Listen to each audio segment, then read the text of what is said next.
पिछले दिनों एक केस मेरे पास आया जिनके पेरेंट्स बहुत परेशान थे बिकॉज उनका एक ही बेटा था। नमस्कार।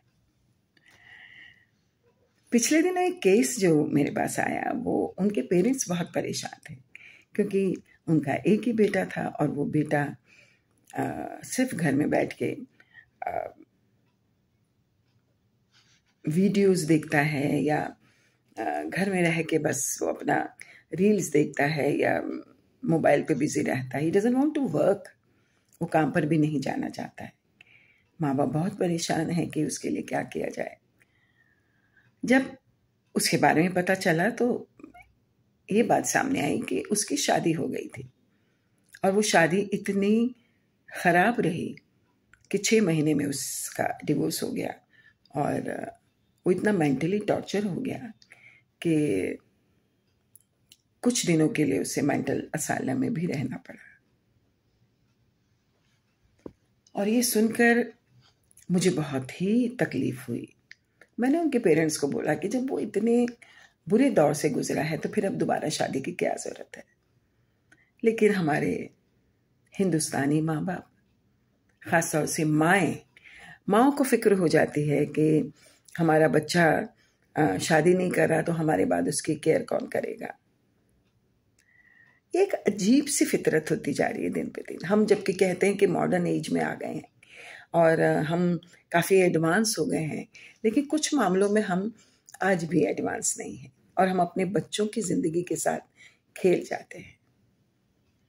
वो लड़का इतना मेंटली टॉर्चर हुआ है कि वो अभी उस फ्रेज से निकला ही नहीं है और इस वजह से उसके पूरी पर्सनैलिटी क्रश हो गई है, डैमेज हो गई है। He needs work to come out of this trauma. उसे थोड़ा वक्त दीजिए। वो काम नहीं कर रहा है।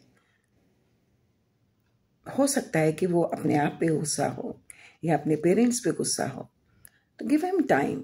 थोड़ा सा टाइम दीजिए ऐसे बच्चों को जो इस तरह के ट्रॉमा से गुजरते हैं, चाहे वो लड़की हो या लड़का हो, क्योंकि शादी एक ऐसा ट्रॉमा हो जाता है कि वो आप बेहतर ज़िंदगी के लिए करते हैं, लेकिन जब वो आपके लिए मेंटली और फिज़िकली टॉर्चर हो जाए तो उसमें से निकलना बहुत मुश्किल हो जाता है और उसमें वक्त लगता है और कुछ लोगों को बहुत ज़्यादा वक्त लगता है और हर चीज़ अपने आप सेटल हो जाती है। वक्त आने पर सब चीज़ें सेटल डाउन हो जाती हैं, लेकिन हम पेरेंट्स अपने बच्चों को अपनी प्रॉपर्टी समझ लेते हैं और हमें लगता है कि हम उनके लिए बेहतर सोच रहे हैं।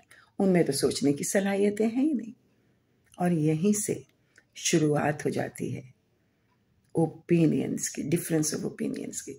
और कुछ बच्चे बागी भी हो जाते हैं।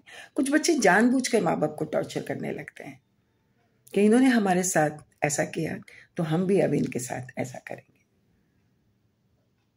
तो ये माँ बाप के लिए भी एक सबक है कि अगर आपके बच्चे के साथ कुछ ऐसे हादसे हो गए हैं तो उसे टाइम दीजिए। अगर वो बच्चा अच्छी जॉब में है या वो अच्छा इंटेलिजेंट बच्चा है और बहुत कुछ कर सकता है ज़िंदगी में, तो गिव हिम टाइम। और अगर आप चाहते हैं कि वो बच्चा आपके सामने रहे और आप उसे देख पा रहे हैं, आप उसके साथ रह पा रहे हैं, वो बगैर किसी शिकायत के आपके साथ में रह रहा है, हाँ वो शादी नहीं कर रहा है या वो बाहर कुछ काम करने नहीं जा रहा है, जाएगा। क्योंकि जो आदमी इंडिपेंडेंट होता है वो बहुत देर तक अपने आप को बांध कर नहीं रख सकता है। वो ज़रूर काम पर भी जाएगा। उस ट्रॉमा से निकलने में उसको टाइम लग रहा है, तो गिव हिम टाइम। थोड़ा सा टाइम दीजिए, हर चीज़ें सुलझ जाती हैं। सबसे बड़ा हीलर वक्त ही होता है।